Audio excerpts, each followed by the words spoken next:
Hello students, welcome again to our channel Sun Physics. आज हम करने वाले हैं रॉकेट प्रोपल्शन।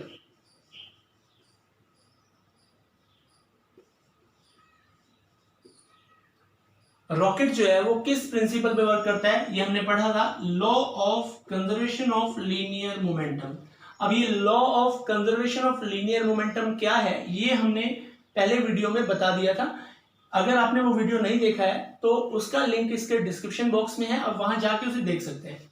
अब देखिए, सबसे पहले रॉकेट प्रोपल्शन में होता क्या है। सपोज ये एक रॉकेट है, इसका जो इनिशियल मास है वो m0 है और इनिशियल वेलोसिटी v0 है।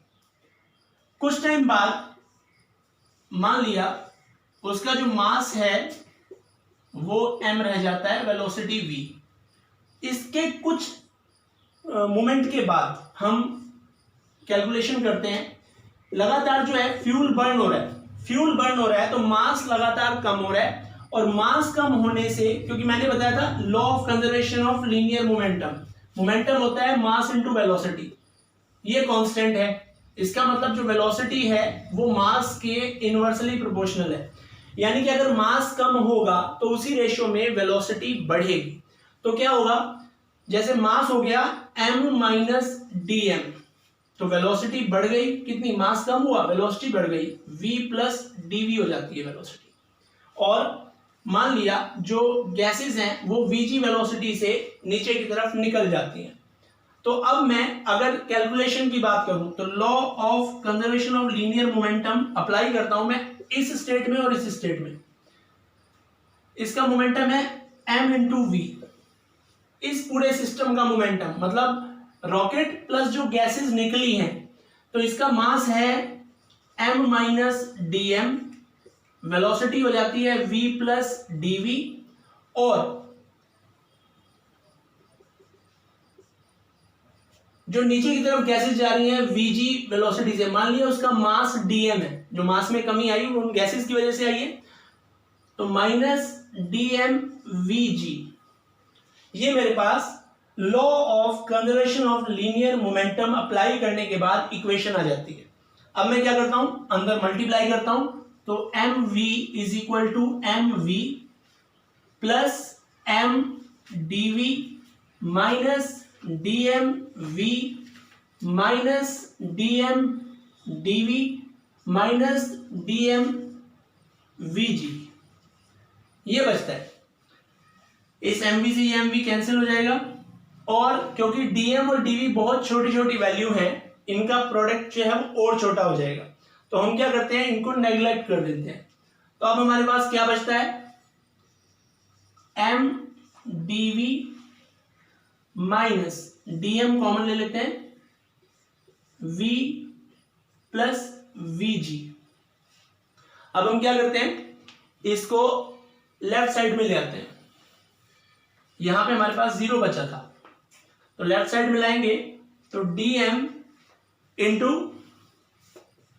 v plus vg is equal to m dv, या फिर इसको मैं कैलकुलेशन इजी बनाने के लिए माइनस यू रख लेता हूं, तो ये बन जाएगा minus u dm is equal to m dv, या फिर minus u d m by m is equal to, या अभी इसको हम एक बार ध्यान रखिए, ये जो हमारे पास एक्सप्रेशन है इसको फर्दर अगर मैं dt से मल्टीप्लाई कर दूं तो u d m by d t is equal to m dv by dt, ये बन गया मास इंटू एक्सेलरेशन। तो इसे मैं फोर्स लिख सकता हूं minus u d m by d t, ये फॉर्मूला बन जाता है। dm बाई dt जो है वो rate of consumption of fuel है।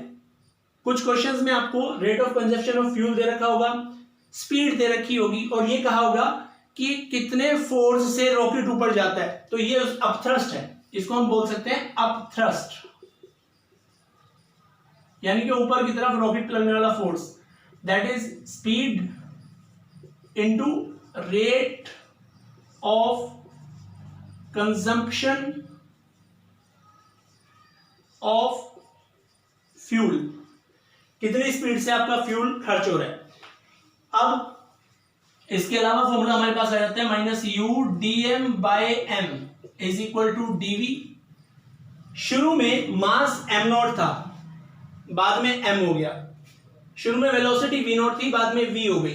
तो मैं क्या करता हूं, ये जो मेरे पास small change in velocity, small change in mass आया है, इसको लॉन्ग इंटरवल के लिए अगर मैं देखता हूं from initial to current state, तो वो minus u d m by m integration from m not to m is equal to d v integration from v not to v हो जाएगा।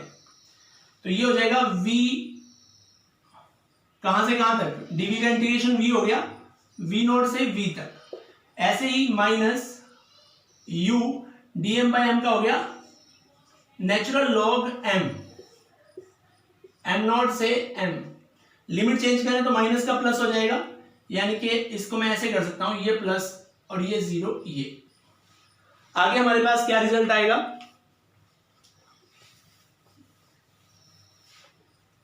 देखिए ध्यान से, upper limit minus lower limit, it will be v minus v not is equal to plus u natural log upper limit minus lower limit.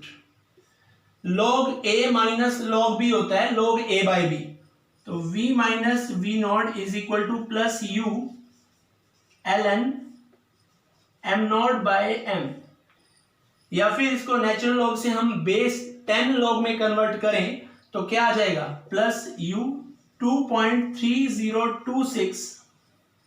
इसे आप log लिख सकते हैं, लॉग मतलब होता है बेस 10 के ऊपर m नॉट बाय m। ये हमारे पास v माइनस वी नॉट का फॉर्मूला आ जाता है, जहां पे v जो है वो तब रॉकेट की स्पीड है जब उसका मास m रहता है, m नॉट इनिशियल मास है, v नॉट इनिशियल स्पीड है, और u जो है वो हमने क्या लिया था, v प्लस vg की नेगेटिव वैल्यू ली थी, ताकि आपकी जो कैलकुलेशन है वो आसान हो जाए। आप इसे ध्यान से देखेंगे तो आपको ये कंसेप्ट बहुत ज़्यादा मुश्किल नहीं लगेगा। हालांकि कुछ स्टूडेंट को रॉकेट प्रोपल्शन जो है वो उनकी throughout the year problem ही रहती है, समझ में नहीं आता, पर अगर आप इस वीडियो को अच्छे से देखते हैं तो आपको ये इस रॉकेट प्रोपल्शन से कोई प्रॉब्लम नहीं होगी। एक और बात ध्यान दीजिए, हमने अपथ्रस्ट का फॉर्मूला देखा था, F is equal to minus u d m by d t. अब कोई भी फोर्स हो वो मास इंटू एक्सेलरेशन होता है, तो इसे मैं m इंटू ए लिख सकता हूँ, minus u d m by d t बन जाएगा। तो यहाँ से a is equal to minus u by m d m by d t. इस a को बोलते हैं इंस्टेंटेनियस एक्सेलरेशन। अब कई बार क्या होता है, जैसे हमारे पास फॉर्मूला आया था अभी, v minus v not is equal to minus plus u d m by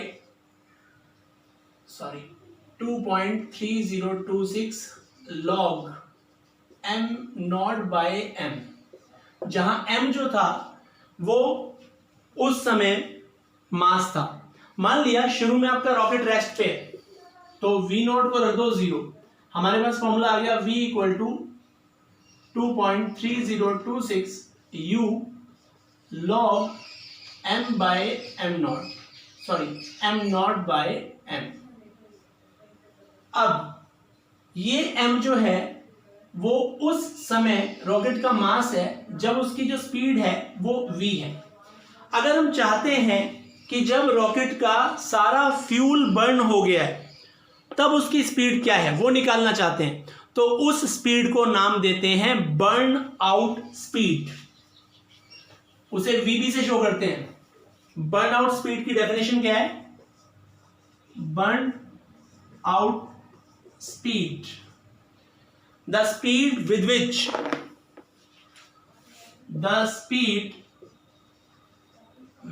which rocket moves when all of its fuel is burned। जब इसका सारा फ्यूल बर्न हो जाता है तब वो जितनी स्पीड से मूव करता है उसे बर्न आउट स्पीड बोलते हैं। तो उसके लिए मुझे क्या करना पड़ेगा, जो मास है वो मास ऑफ कंटेनर बचेगा, बस जिस कंटेनर में आपका सारा फ्यूल है, रॉकेट है, वो सब चीजें, बस कंटेनर बचेगा, फ्यूल सारा बर्न हो चुका होगा। तो m को क्या लिख देंगे, एम सी। तो v क्या हो जाएगा, vb बर्न आउट स्पीड, यानी कि vb हो जाता है 2.3026 logarithm of m not by mc, where mc is mass of container। I hope ये टॉपिक आपको क्लियर हो गया होगा।